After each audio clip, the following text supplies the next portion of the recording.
বিরুদ্ধে কেউ কথা বললে আমরা আইন তৈরি করি, কিন্তু 200 কোটি মানুষের হৃদয়ের স্পন্দন, আমরা বলি যে আমাদের অনুভূতিতে আঘাত লাগছে। কিসের অনুভূতি? আমাদের কলিজা পুড়ে যায় মুহাম্মদুর রাসূলুল্লাহ সাল্লাল্লাহু আলাইহি ওয়াসাল্লাম। মুহাম্মদুর রাসূলুল্লাহ সাল্লাল্লাহু আলাইহি ওয়াসাল্লাম 200 কোটি মানুষের প্রাণ, এটা নিয়ে কথা বলবে আর এটা নিয়ে আইন থাকবে না, এটা হতে পারে না।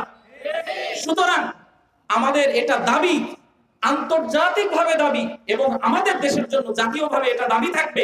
উলামায়ে কেরামের পক্ষ থেকে, বাংলাদেশের 16 কোটি মুসলমানের পক্ষ থেকে এই দাবি থাকবে যে বাংলাদেশে আগামীতে যে সংবিধান সংশোধন করা হচ্ছে, এখানে যেন মুহাম্মদ সাল্লাল্লাহু আলাইহি ওয়াসাল্লামকে নিয়ে এই আইন করা হয় যে শাতমে রাসূলের সর্বোচ্চ শাস্তি হবে মৃত্যুদণ্ড।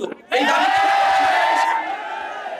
পৃথিবীর যেখানে যে ধর্মের মানুষ হোক না কেন, যে জাতির মানুষ হোক না কেন, শাতমে রাসূলের পৃথিবীতে বেঁচে থাকার কোনো অধিকার থাকে না।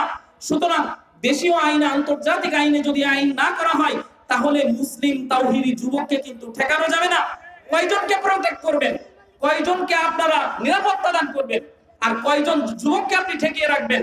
যদি এটা দেশীয় আইনে এটা আপনারা এই সুষ্ঠু তদন্ত না করেন এবং এটা বিচারের ব্যবস্থা না করেন, তাহলে মুসলিম যুবক কিন্তু আইন নিজ হাতে এটা তুলে নিতে বাধ্য হবে, আপনি ঠেকাতে পারবেন না। সুতরাং এটা দেশীয় আইনে এবং আন্তর্জাতিক আইনে অবশ্যই আইন করা উচিত যে মুহাম্মদুর রাসূলুল্লাহ সাল্লাল্লাহু আলাইহি ওয়াসাল্লামকে নিয়ে কেউ কথা বলবে, অবশ্যই তার শাস্তি হবে সর্বোচ্চ শাস্তি, মৃত্যুদণ্ড।